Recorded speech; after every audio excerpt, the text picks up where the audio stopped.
Gosh, what a pleasure, what an honor. For those of you who don't know, my name is Bill Hershey. I'm a cash flow coach, also offering bookkeeping services for integrative health and wellness professionals. I took Bari's Art of Money course. It's a year-long course in 2021.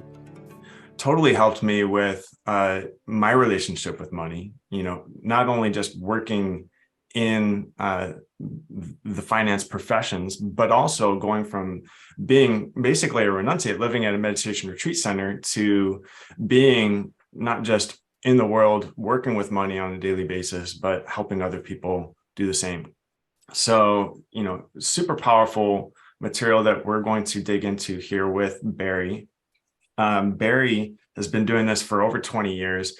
She is someone who I see as one of the pioneers. She's like the thought leader of the thought leaders for folks who are meeting in between this intersection of financial literacy and emotional literacy. And gosh, you know, Bari, you've had a fascinating career. I would love to dig in and hear more about that. Of course, folks here may know you've written a book. You have this year-long money course. 2 books, yes. The new one just came out. It's actually in the mail. It didn't arrive quite yet, but this is the one that I picked up years back, The Art of Money. Awesome book, and it basically lays out, you know, you can get the $12 version, or you can get, you know, the full course. You know, this is a good start, and then, you know, if you want to dig in deeper, the course definitely is quite the journey. So, gosh, you know, Bari, I would love to hear what you bring with you here today. You know, one of the things that I learned from your program was the art of celebration. And it's something that I've implemented in my own life, you know, in my own entrepreneurial journey. It's also something that I do with my clients to start our calls, just by finding something to celebrate, some kind of positive momentum in our life or in our business. Love to hear what's fresh for you. You know, what do you feel like voicing into the room as a celebration with us here today? Yeah, I love that you are using this practice, and it's such an important one, right? And I love when I'm reminded of these practices and tools myself, because of course I forget them in moments as well. So celebrating today in this moment, let's see. Number one, my son, who's 14. Last night I drove him and a friend to a Denver soccer practice. And I, you know, we haven't been on this Denver team, and we love the coach. She's a woman, and it just felt really good to see some of these boys I haven't seen in a few years, and felt good to do that with my teenager, you know. So Right on. that felt celebratory. Yeah, a coach who actually sees my son and supports him, you know, and you know that can be rare. It's so okay. That's a celebration. Another Yeah. celebration. Um, I'm in the middle of a launch for my second program, which is more of a mentor program for therapists and coaches and financial planners. And we got 2 more signups this morning Nice. for that. Those are 2 little things. I will also say that, you know, I've always felt an affinity to you because I'm named after Bill. I'm named after my grandfather, Bill. And I was remembering that. So Bari comes from Bill, right? You know, when you So first told me on one of our coaching calls that, I was in disbelief. I was like, is she for real? I couldn't believe it. But there yeah, are women named Bill. I've heard Billy's, but I haven't heard a woman named. So is that your middle name? no, no, my name is Barry, but Okay. in the Jewish tradition, you're named after someone and you take the first letter of their name and you come up with Ah, right. So it's my grandfather, Bill, and everyone called him Bill, and so that's who I was named after. And he was an entrepreneur, so you know. And for a long time, my husband, in the beginning of a relationship, 20 plus years ago, 22 years ago, when I would get really intense and strong, he would call me Bill. And he didn't know that it was just an alter ego it that just kind of came through. yeah, Interesting. yeah. No, Uh-huh. that's real. It's not my name, but I was named after my grandfather, Bill. Yeah. Wow. Well, I'm honored to be in that sort of circle of your sort of associations around Bill. I hope I can live up to the name for you. Mhm. Right Thank on. And yeah, gosh, you know, I heard about you back in like 2006 or 7 Mm-hmm. from a friend of mine who was actually at that time. Those of you who are here maybe heard of Bari's work. You may not realize that she had a bookkeeping business once upon a time. Yeah. And I'm Yeah. fascinated by your career path in your business journey. You've gone through several iterations and evolutions in your business models. And I would love to kind of just unpack that. I heard about your business, conscious bookkeeping, back in 2006, 2007. Yeah. When I was starting my bookkeeping business, I remembered like, wow, okay, there's this woman who's doing something really cool. It's like, you're the coolest bookkeeping business I had ever heard of. I wanted to find out if you're still doing that. And I realized, wow, your business has evolved to like really be doing deep somatic work, which I was also fascinated with. I was like, this is like, this is somehow some message from the universe. So I would love to hear how you went. Like, if you don't mind giving us like a brief autobiography of like where this all started for you. Sure. So some people found out about my work when I was doing that bookkeeping business, and it was called Conscious Bookkeeping, and it was in California. It was in the Bay Area. And, when I had clients all over the Bay Area, but it started in a little town called Sebastopol, right? Mm. And then it grew into me doing my financial therapy groups, one night in San Francisco, one night in Oakland, one night in Marin. But what some folks don't know from that period is that my entire 20s, so while I've been doing financial therapy work for 21 years now, in my 20s, so I'm in my 50s, I got my master's degree in somatic psychology, right? In somatic therapy. Right. So I spent my entire 20s training to be a somatic therapist, Wow. and then getting that master's from Naropa University. I was living where I live now again in Boulder, Colorado. So that was my 20s. I mean, at the age of, I went to undergrad, got a degree in history, had no idea what I still wanted to be or do, or what I wanted my work to be, or how to create a livelihood. I watched everyone around me. Yeah, Andy, I did. I went to Naropa and 1994 to 1998. But, I always say that I grew up first wanting to be a solid gold dancer, right? Because I dance. So grew up dancing, doing a lot of jazz, and then Mm. moved into African based everything, every single African based dance form that I could, back in the day in Boulder, there was a huge community and we danced 5 days a week. Okay, so I wanted to be a solid gold dancer, number one. Number two, I wrote a report at the age of 12 saying I wanted to be a businesswoman because my dad was in business and, he was in real estate, but I didn't know what kind of business. So businesswoman. And then third was at the age of 16, I asked my parents if I could go to therapy. Mm. So they sent me to a male therapist, they sent me to a talk therapist, and none of those worked for me at the age of 16 and where I was, but it was a beginning, right? Mm. So then I got really interested in psychology and psychotherapy.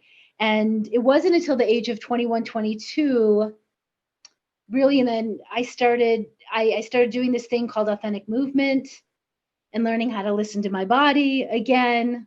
Even though when I was 16 going to therapy, I would also just turn on music and go into my room and dance out all the emotions, and then walk out of my room and be able to then articulate what I was feeling, right? Mm. So, but it was at the age of 22, 23 when I was living in Israel for a year, trying to figure out my heritage, trying to figure out what I wanted to be when I grew up, trying to figure out, that I thought I made up dance movement therapy. At one moment, I was like, oh, I'm going to put together therapy and dance. And then I got to Jerusalem and learned that there's master's programs in somatic psychology, dance movement therapy. And I wound up leaving Israel after that year, moving to Boulder, Colorado, starting the master's, right? And somatic psychology, and then spent my 20s, my topics were body, of course, sensuality, sexuality, intimacy, relationships, grief, and death. And that was the train. That was like the train I was swimming in that I loved, like couldn't get enough of that. And then I was leading authentic movement groups for young women. We were doing a lot of ritual work.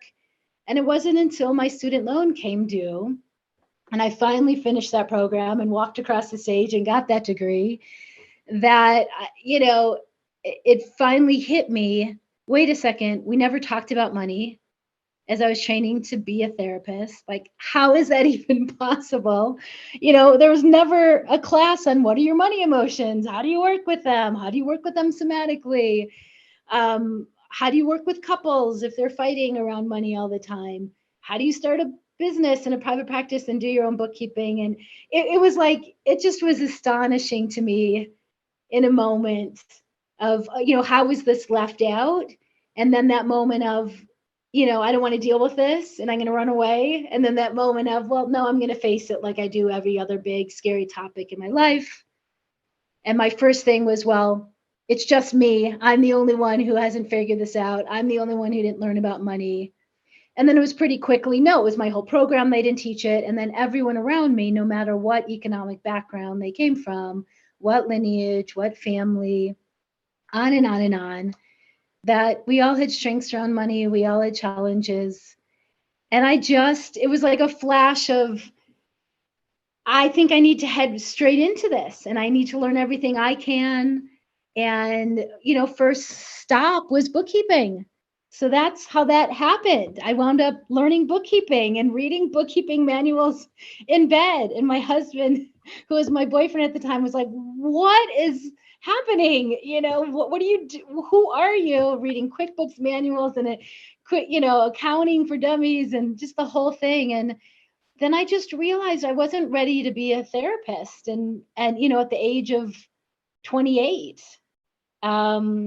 28, to 32, that whole thing. And so I wound up having a bookkeeping business as a transition. And I always say I learned more about folks than probably if they had sat down to do therapy with me, because I could see their numbers, I could see their spending, I could see their cash flow patterns, I could see their values, I could see what was important to them, what they were doing with their lives, and everyone just threw their books at me. Therapists, coaches, artists, contractors.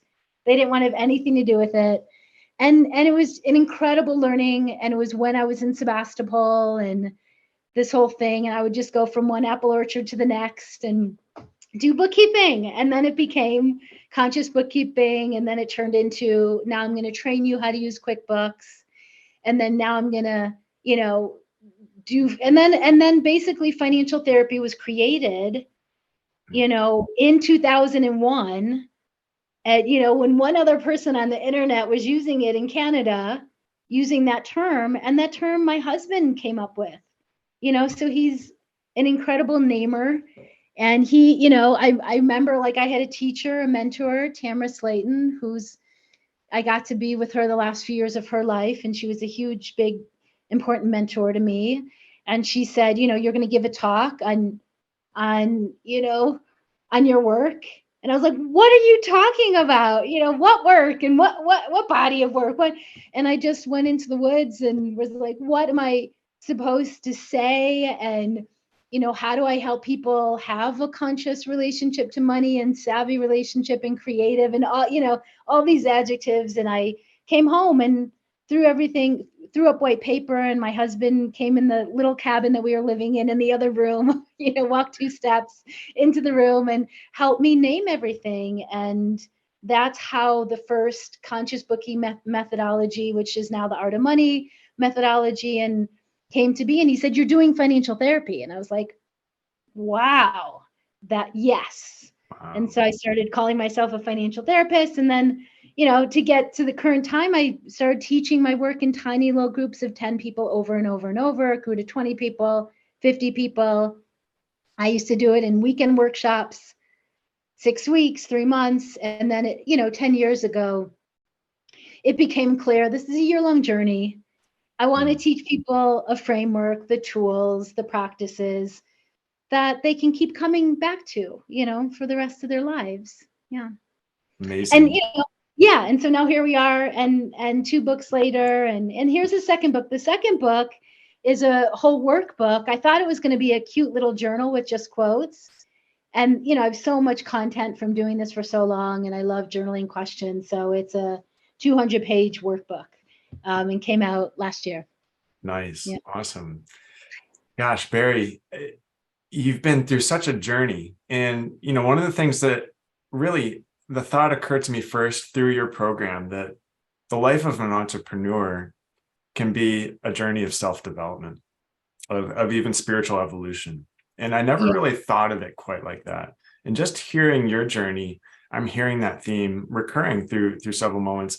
I'm really curious to sort of hear your thoughts on, because, those of us who are entrepreneurs, especially those of us who are multi-passionate entrepreneurs, we go through a lot of phases in business, I think. And sometimes it's also challenging to choose like what the next best step is when we have so many things that we want to bring in. So I guess this might go in a number of different directions, but what I'm really curious about is how your identity shifted, as you went from a new therapist to becoming a bookkeeper to becoming this financial therapist. How was that for you? Right. There are so many different directions we can go with this, because I didn't even talk about the different business models, right? Right. Right, which Would, is part of the identity is, well, there's the identity piece, and then there's the business model piece, and then there's how do you make decisions on how to do your work and offer it, depending on what life phase you're in. And I want to answer this in a few ways, but I do want to first share this one equation. It's not even this exact equation, like 10%, 10, 20%, 30%, of each of these things, but money, time, energy, family, and health. And you've probably heard me say that, right? So these are it's sinking in a lot deeper now. I'm going to write it down even. okay. So, and there's no particular order, right? It could be Okay. energy, time, money, family, and health. And I'm always going into every year and every phase of my life saying, where am I at in all those areas, right? And so my business models, my services, the structure of my business has always changed and adapted according to those 5 areas. There's probably more, but I'm just going to, keep it down to that, right? So when I was just running a bookkeeping practice, I just had to have, like, I don't know, 3, 4, 5 clients tops, and I was set, Right. right? And then I didn't want to do that work anymore. And I started doing my small groups. And so my next business model iteration was when I was able to fully let go of all my bookkeeping clients and teach these small groups. And I did them, one after the next. Like I would do a 6-week group and then finish it and then do another one. And then eventually, hey, I had 3 or 4 groups going each week. Right. So there was that iteration. But then there was, and I'll come back to this equation, and then there was an iteration where I had a woman approach me, Joetta Johnson. You may know her. And she's an amazing financial coach. And this was, years ago. This was 16, 17, 18 years ago, right?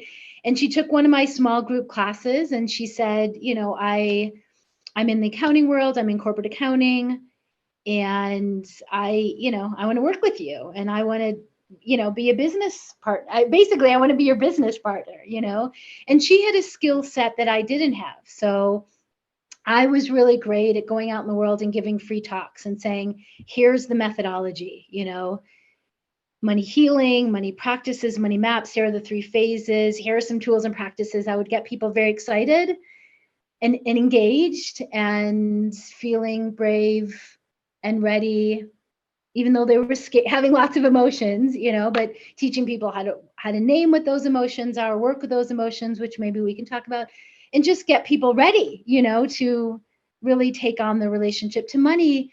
Because like so many of us, we develop ourselves in so many different ways. And for many, money back in the day was like the last frontier. It was like, I feel mature, I feel grown up, whatever that means to each of us. I feel an adult, whatever that means to each of us. But with money, I feel still like a teenager, or with money, I still feel like a toddler, or, I don't know how to approach it, right? So anyway, I would give all the free talks. I would teach my groups and teach the methodology that way. But she was an excellent one-on-one financial coach. So we became business partners for 3.5 years. And that was a whole phase.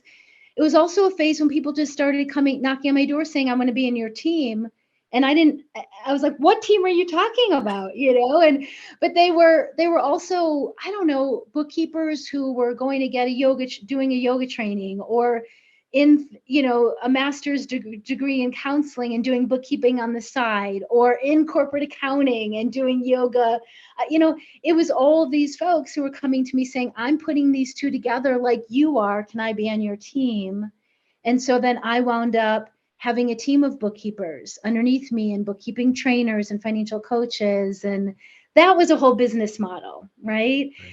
So there's been many. We don't have time to get into all of them, but each time it's when I've moved into a new business model, it's usually because something's not working anymore. There's tension, or a course that I was filling easily is not filling anymore, or I'm pregnant, and and then I had my first and only child when I was turning 40. And I thought things would just continue as they were, and they didn't, and they couldn't, because I had a complication in my labor. And so I needed time to recover.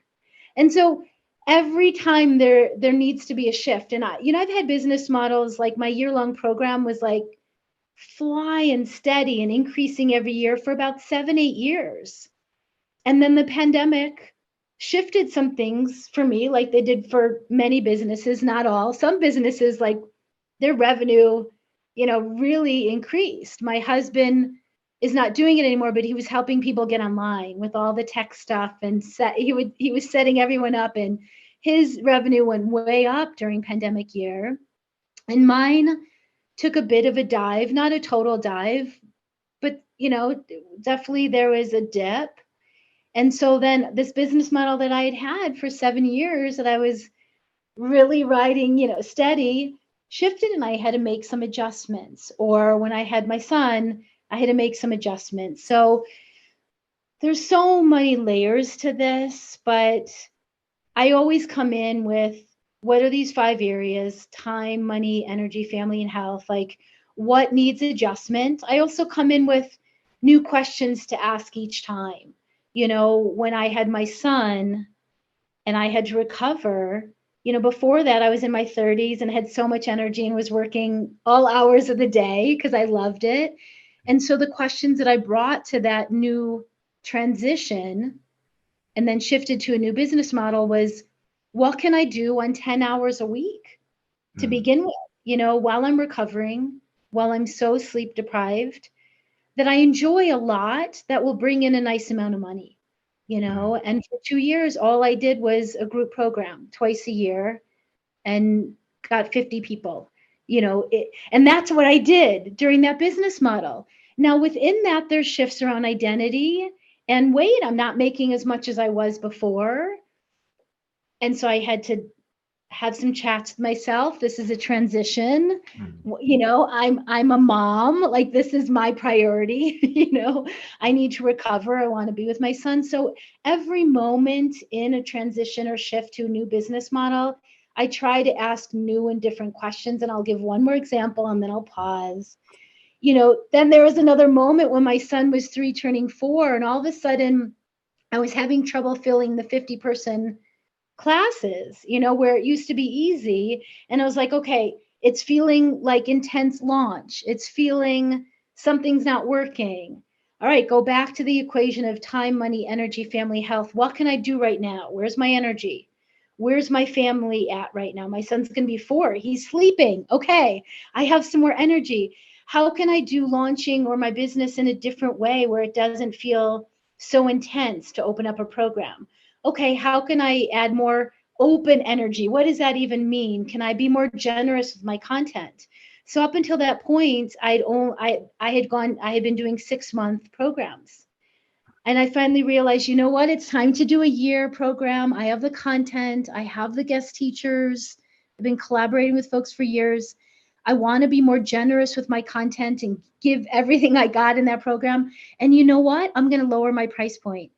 Which goes against everything we're told. You're always supposed to raise your prices. And so I lowered it a bit. I was kind of more medium to high, and I lowered it a bit so it was more accessible, monthly option. And I went from pulling teeth to get 50 people in my 6 month to opening up the year-long program and got 320 people that first round. And, so was able to be way more generous with my content.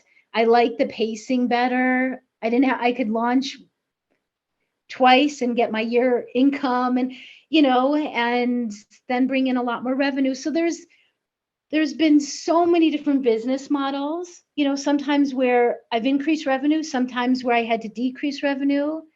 Identity certainly shifts in each of those moments. I used to say the path of an entrepreneur is a psycho-spiritual journey, can kick your butt, you're crying on the floor, in different phases. And then you keep going, you get up, you keep going, you adjust, you fall again, you adjust, get up, adjust, keep going.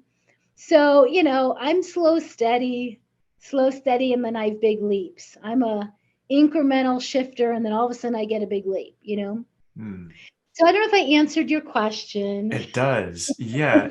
And gosh,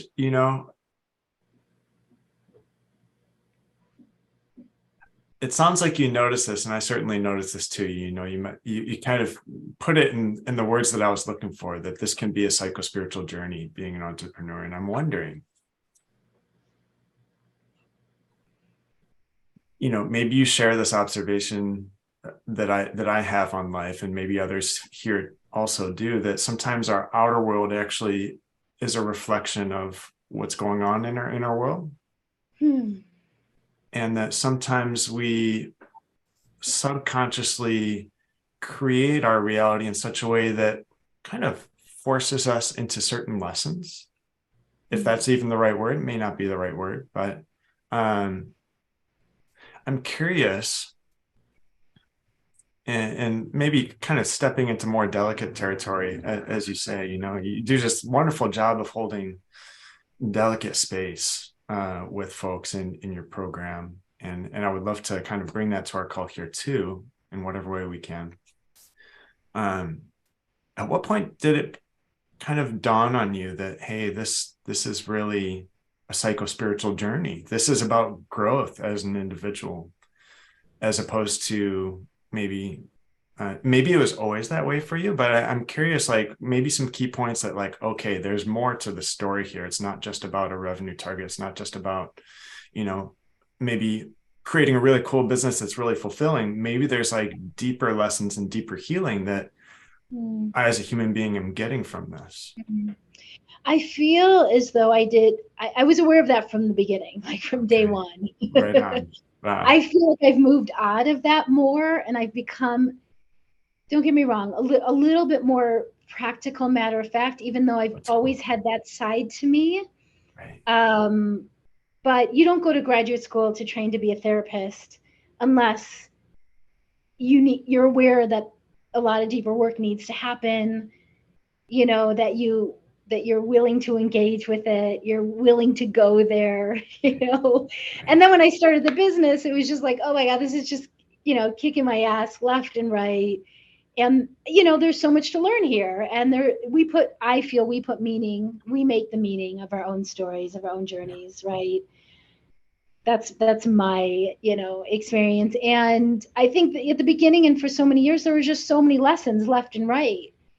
You're in the very first few phases of there's different developmental phases in a business, right? So I've had a lot of friends, Mark Silver, other people talk about that, and the first one is the first 3 to 5 years, you're just trying to get to a place of stability or sustainability, not just like that's a huge task. And so it's in more of an infancy, and you're hustling and you're meeting people. And I did all sorts of things at the beginning that I would never do now. I don't have tea dates anymore, or coffee chats. I did it for years. That was part of it, putting myself out there, connecting, collaborating, So there's just so much, and you're trying to figure things out. And at this point, but okay, and also the only way I was going to have a relationship to money was if I brought in deeper meaning, if I brought in all the qualities that I was already living as a human and that I was getting from my training as a therapist. Naropa integrates Eastern and Western teaching. It's very experiential, right? So the only way I was going to have a relationship with money was going to be to bring all of these other things to make it ritualistic, to sit down and have money dates, and I light my candles. I have a few candles lit. I have my essential oils. I have my water, or my coffee, I want the space to be beautiful. Like I set intention. So all these practices and tools that I was already living and experiencing in every other area except for my relationship to money, I brought with me, and then of course, when I was starting the business, then I brought them into the creation of the business. And then I brought the somatic tools to, the very first tool. I mean, one of the very first classes I gave, I think the first night we sat in my living room in an apple orchard in Sebastopol with chairs, 10 of us, or me 11. And I think very first night I was like, all right, let's tell money stories, talk about your family of origin. And I think I scared the shit out of them day one. And I realized right away, like, whoa, Bari, slow it down. Let's even check in with our body or do a meditation. How am I forgetting my somatic tool 101, And that's when I brought in the body check-in. And I think the very next meeting we came together, in that living room again, it was like, all right, now let's do the body check-in. Let's slow things down. Let's do that first. So then I started bringing all of that into not just the methodology that I'm teaching, but also how I'm setting up the business, how I'm running it and growing it. But just, yeah. Yeah, well, you named a couple things, really key parts of your work, and I'm not sure if everybody's fully familiar with, gosh, the somatic tools, the body check-in. That's kind of the magnum opus. So Yes. simple magnum opus, right? And then we also have, you mentioned the money dates, which I think is what we could also call money. That's a dedicated time for money practices, right? I'm wondering if we can maybe kind of unpack those for our folks. Yeah. So, my work is, there's a lot of really simple practices that look simple on the surface and are really profound when you practice them, right? But I'm pretty simple in some way. And, these 3 phases that I teach in a year-long program that are in my books, the money healing, money practices, money maps, there's all these smaller little tools and practices. And in money healing, step 1 is the body check-in. And the body check-in is something that I invite, everyone on this call. Most of us have some kind of meditation practice or centering moment that we do. We stop and pause and check in what's going on.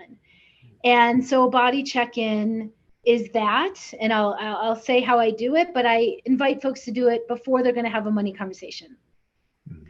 In the heat of the moment, in the middle of the money conversation, when they're having all sorts of emotions or overwhelm or anger, or I want to get out of my body, or I want to run away, or I'm so sad, or I'm feeling, a lot of anxiety, or all the same emotions that come up everywhere else in life come up around money. So do a body check-in before you're going to have these money conversations in the heat of the moment.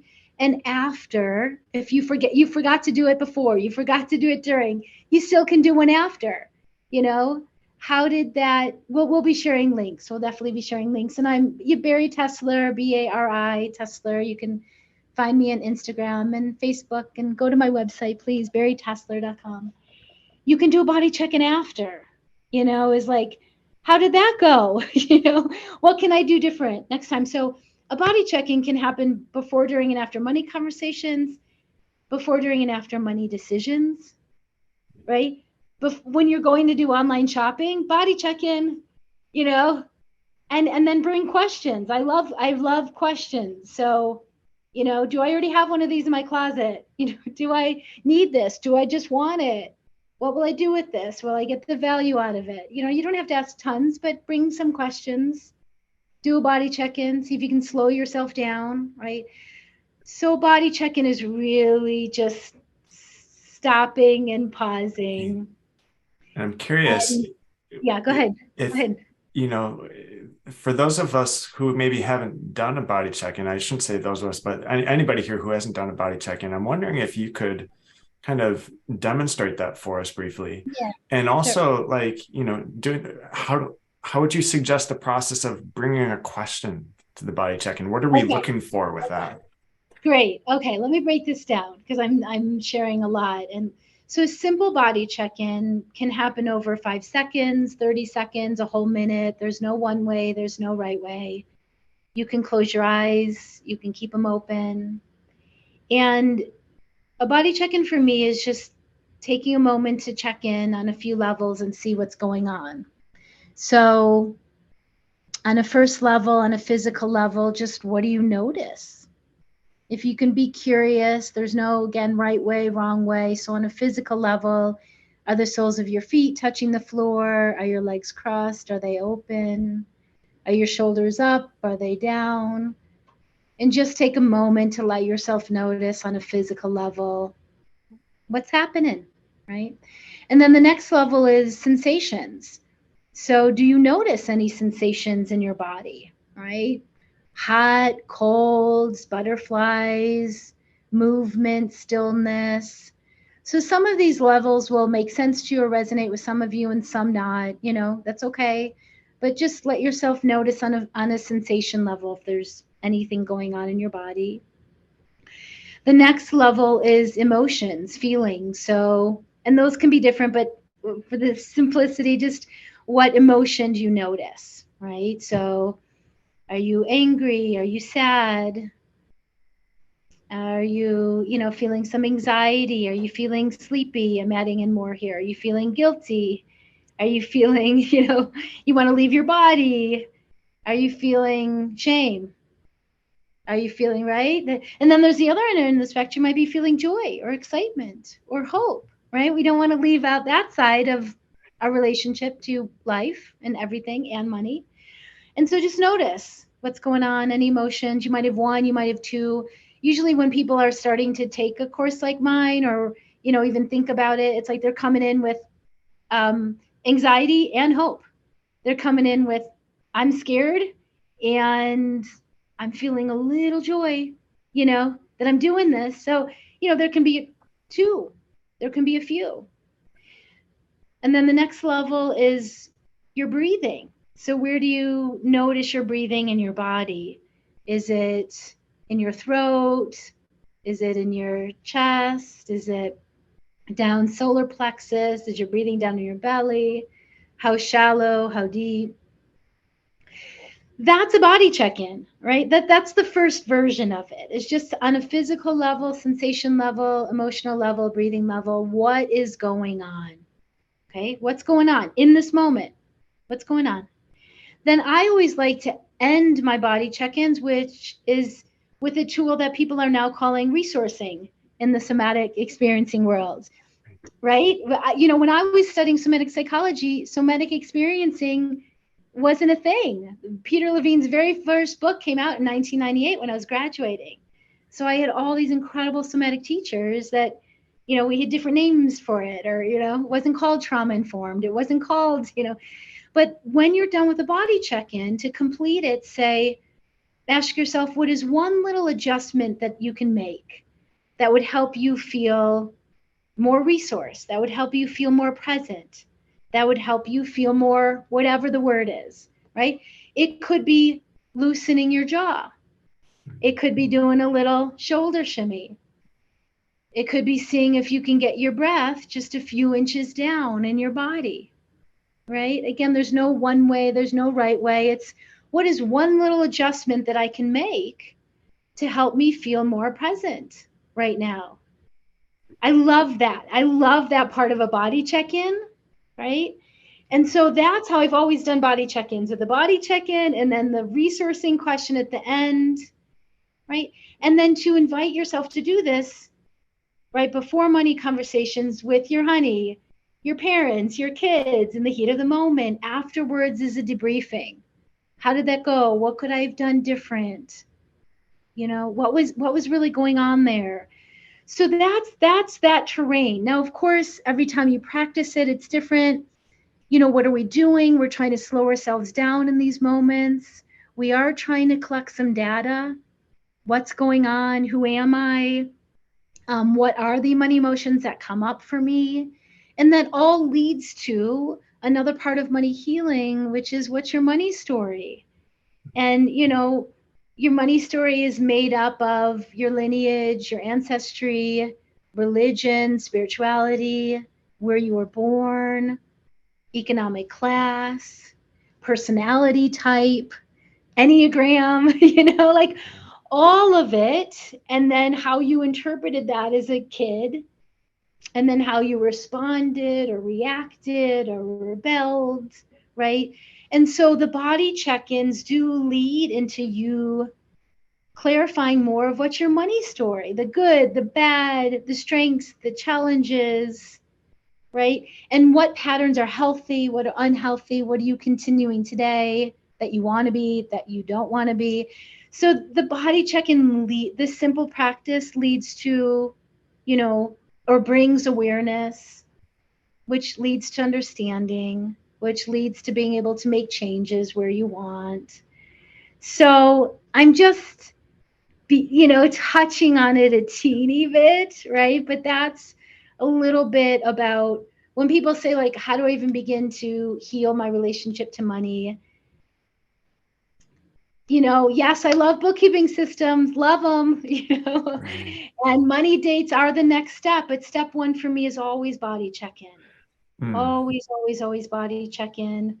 You know, starting to understand yourself. And some people will say, I already understand myself. Like, I don't need to sit in my emotions. I already know. But if that means to me, you're probably going into overwhelm about your emotions in the moment, right? And there's probably so many threads that are going on at once, then it would be helpful to slow them down, start pulling apart the threads. Oh, this reminds me of my mom paying the bills at the dining room table, and she was always so stressed when she did that. Or, oh, this reminds me of my parents fighting behind closed doors. Or, oh, this reminds me of my first job and, you know, how much money I made. And then I had to give that money to my family to help contribute. Or I was able to do whatever I wanted with that money, and I did this. Or, wow, me and my siblings growing up in the same households do money really differently. I was the designated spender at age 7. Sister and brother were the savers, you know? And then we get stuck in financial identities, but guess what? We can change them.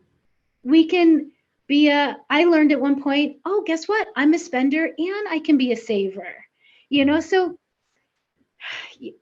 this is the beginning of, you know, excavating then that terrain, that whole terrain. Who are we? Who are we not? And it doesn't mean like one day you figure out your money story and you're done and you don't have money emotions anymore. Done. You know, I still have money emotions. I still like when there's a big curveball, you know, when there's, you know, things still happen, but I have the tools now. And what I'm teaching are the tools of, all right, money curveball happens, go do a body check-in. You go to the bathroom, you know, in the middle of the car dealership, take yourself to the bathroom. It's a great place to do a body check-in. Then come back out when you're ready, right? And then, right, move into the next step. So that I'm going to pause there. That's a little bit of that terrain. That's awesome. Gosh, you know, I have a lot of people ask about, because I talk about money practices with my folks too. You know, I have a lot of Ayurveda folks and yoga folks, so I kind of play with them. I call it like financial sadhana, or sometimes I even call it artha sadhana, using the Sanskrit terminology to really kind of help us embrace that. Like, yeah, this can be something sacred. I'm wondering, you know, for someone who wants to dive right in and jump right into like a weekly routine or or a monthly routine. I know you have this like first stage of the money healing as like a precursor. What happens if somebody dives right into the practices without really having this sort of emotionally literate foundation going into that? Yeah. I have some colleagues that go right to money practices first. And my method has always been, no, you start with the somatic practices. You start with your money story. Again, you don't stay there forever. And maybe you get to a point and you're like, all right, I have enough of that under my belt. And now I'm ready to add in some practical stuff because I really need it as well. I need to know my numbers, or I need to set up some practices. So again, there's no one way, there's no right way, there's no right. But so many of my folks, when they do some of the money healing work first, then they get to the money practices and they're so much more ready and willing and able. Okay. Because they then sit down to have a money date. And, whether at the beginning you schedule it, because some people have to schedule it at the beginning just to get the habits and the practice and the grooves going, 5 minutes a day, 20 minutes every few days, 30 minutes twice a week. There's no one way. Everyone needs to craft it themselves. And then we're all different. Do we then honor if we've scheduled it on the calendar? Or are we going to rebel against ourselves and be like, I'm not doing that. And have such a hard time just to get ourselves to sit down. So I have people who get stuck at all different points along the way. So that's why it's like, yeah, come back to the somatic practices. Maybe when you sit down to do a money date, your first thing is you light a candle, or whatever your version is of that. You get out your dark chocolate and have a little nibble, or whatever your version is of that. And you check in. How am I doing? What do I need right now? What's one little adjustment I can make? Right. And then what is one step I can take right now around money? Reach out to a new bookkeeper. Go online and Google, Mint or YNAB and start peeking at them and set a timer for 15 minutes. And then pause and then go for a walk around the block, and then come back. So every once in a while, not every once in a while, people come and say, all right, I don't want to do that. I've been in therapy for years. I don't want to do that work, or I just want to skip to the practices. And again, if someone is like ready to do the practices, wonderful. Go dive into the practices. Right. You may be so excited to do that. You may get stuck. You may get stuck learning a bookkeeping system and realize you need someone to hold your hand metaphorically, right, and train you on it. So there's all different moments along the way. We're going back to gather those somatic tools and understand your money story and pause and have time for that is really wonderful, and can keep you going, and all the practical bits. But I think some questions are coming in. I want to get to them. But the practices are, there's weekly money dates you can have. There's monthly money dates that are longer. There's quarterly. There's yearly. There's, one of the first things I used to say back in the day was, I'm trying to merge heaven with earth. That's what I'm trying to do in a bookkeeping system, and that was why in the money practices, I needed values. I needed values-based bookkeeping. I was hearing that in the values-based investing and social responsible investing 22 or 25 years ago. But I was like, where's the values-based bookkeeping? I want people to sit down while they're doing their books and they're starting to track, which is so brave, and look at their numbers, which is so brave, because we make meaning out of that. And eventually I want to get to a place where it's more neutral. I'm like, this is the story it's telling right now, right? It can change. But I have people rename their categories, as to add in their values. So it's not mortgage or rent, it's home or sanctuary or love shack or, so that that's another tool that I bring in to make it more meaningful, to make it more creative, to make it more playful. But at the beginning, I think my mission was like just to merge heaven and earth. What did because bookkeeping, money, it was just so boring and dry and mundane. And I needed to make it sacred. I needed to add in the ritual, So that was like, that was all at the forefront, and it's still here. But either it's just become second nature to me, right? And I've also been more practical, and we're also different in how do we set up a self-care practice around money, Right. which is with these money dates and all these little rituals and practices that we do. Yeah. Right on. I love this. Just the merging of heaven and earth. And it sounds like it's become so merged that it's you don't necessarily need to differentiate between what's high, what's low. It's all kind of melded together at this point. Yes. Yeah. And I love how you named that some people might be able to just dive in without necessarily, if they're not having a lot of resistance, and, maybe they don't need to do as much of the really softer, the healing work to kind of dig in. But if somebody's feeling like getting stuck, that's where maybe might be time to do some more of that check-in activity. Is that my understanding? All right. Definitely, and then there's a third phase, which we can talk about and just add that in a moment. So yeah, everyone's different. Some people are like, oh God, I need to understand my money emotions and my money story. I have folks that are high earners, like they can make the money, but they're overspending, they're still going into debt, they're not looking at their numbers, or they're just like, they're still they're afraid of losing it, they're feeling guilt, that there still can be a lot of stuff. And they're like, I need that piece of it. Other people are working on healing earning issues, right? And sometimes we can be high earners or low earners and still have some of the same patterns playing out. I don't know, right? But everyone's different. Do they need more of, the money story work? I think everyone needs to bring in the body check-in. Like everyone, that's just a wonderful tool. Before money conversations, before money decisions, when you're going to buy a car, when you're going to buy a house, when you're going, but other people are like, I just got to get to the practical. That's the part that's so scary to me and where I get so stuck. And sometimes, so sometimes they need a little bit of each.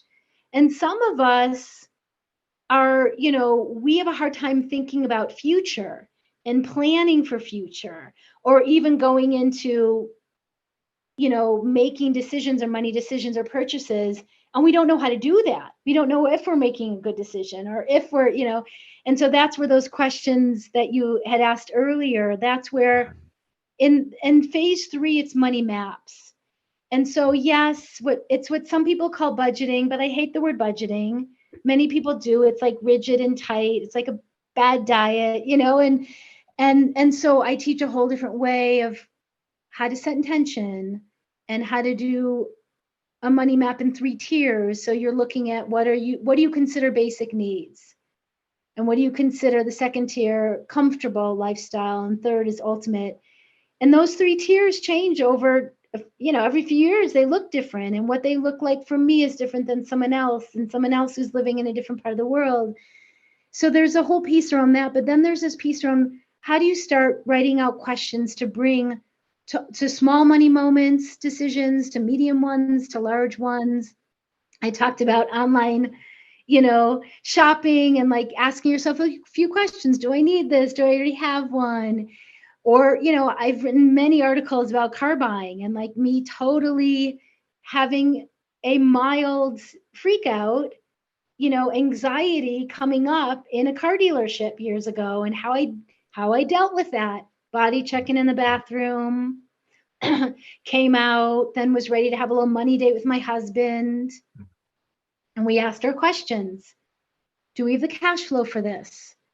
Is this purchase, this car, in alignment with their values? It was an electric car, so yes. Would this purchase hinder our longer term goal of buying a home? No, this was years ago.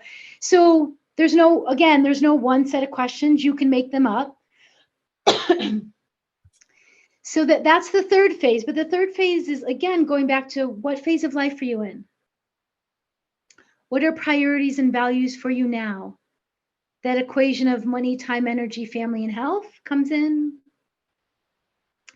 Looking at your numbers, looking at, where you want to be, where you're going, where you are with your work, all of that. I need to get a little throat lozenge, I Yeah, think. sure. So that's a third phase, is that some people get really freaked out by thinking of planning or the future or dreaming, right? And that's where they get stuck. And other people are like, bring on the big visioning, dreaming. That's all I want to do. And they have a harder time with the other parts, right? Right. Totally. Wow. This is amazing, Bari. Thank you so much. You're just kind of like laying it out for us so wonderfully. We have some folks who are interested. We only have a few minutes left. I'm going to go ahead and put in chat a link for Bari's Art of Money program. You can go there and check that out. She also has a mini course that you can sign up for. It's just kind of for, if you go to her website and visit, if you give her your email, you'll get in your email box, what is it? One lesson for every day for 7 days. Is that right? Yeah. And that little mini course breaks down money healing, money practices, and money maps, and gives you a little tool and a journaling question or two to ask yourself. So that's a great way to enter. Yeah. And I know we have some folks who are, both in the financial world and some folks who are also in sort of more of the therapy world. And you mentioned this program that you train trainers on how to guide folks with this sort of intersection between money and emotional literacy. What's that look like? Yeah, that's another thing that I've said for years. It's the intersection of financial literacy and emotional literacy, right? That's what financial therapy is. That's one way of saying in a nutshell what I do. Right. So I'll just differentiate the two programs. The year-long program is the lower price point, more accessible. It's a larger group. People can come in at any point. And then we do launches, but you can just go and sign up now. And it's 12 months, 12 modules. You get 1 month, one module at a time. It takes you through all 3 phases, 4 months at a time. A lot of content in audio and written, lots of journaling questions, right? A huge library of all my interviews. On top of it, it's a great community. So every Saturday, there's a co-working group that my alumni guides lead. And it's been amazing to have that weekly thing. And then I do monthly office hours. So it's for lay folks, but we get tons of therapists. We get tons of financial coaches, tons of financial planners and bookkeepers in that, because it's more accessible. It's a lower price point, and you get my entire framework. Like you go through it over a year, right? So ideally everyone goes through that first, but before my mentor program, but that's not how it goes. Some people are just like, I don't want the large group. I want a smaller group. We have a few hundred people in my Art of Money year-long program at any given time. My mentor program is something I offered last year for the first time. We're in the middle of the launch. It's going to start February 1st. It's a small group, 20 to 40 people. We had 40 people last time, just for therapists, coaches, and financial planners. 3 goals. Number 1, it's a safe space for you to do your own money work. We all need a safe space. Therapists need therapists. We all need a safe space to do our own money work. We all have stuff, right? So that's number 1. Number 2, you are going deeper in all the tools and practices that I teach in my methodology. We go deeper in them, and I'm teaching them to you, or we're going deeper so that you can then bring them to your clients, right? So that's number 2. Number 3 is, in the program, we're helping folks create a more healthy and sustainable practice or business, right? The structure is, it's 4 months and it's 16 calls. So it's Zoom calls and it's live and I'm on video, and it's, 4 months, almost every week on a Thursday at 11 o'clock Mountain Time. And then there's a private little group so that the different fields can cross-pollinate. And that's that structure. So it's mostly 4 months. You do get all the 12 modules from the year-long program. You get it all when you sign up for the mentor program. Even if you're an alumni of the mentor program, you get the most updated version, right? And I love it. I love it, love it, love it. And it's very experiential. It's not a certification, and it's not a training. It's not a train the trainer. Okay. So the way it's priced, the way it's structured, it's more like a mastermind, even though I don't love that word, but it's a mentoring program. Wonderful. And I've had teachers, and so that's that. Yeah. And yes, please, folks, if you need help with bookkeeping, to set it up for you, to do it for you, to hold your hand, go to Bill. Aww, yes, please go thanks, to Bill. Bari.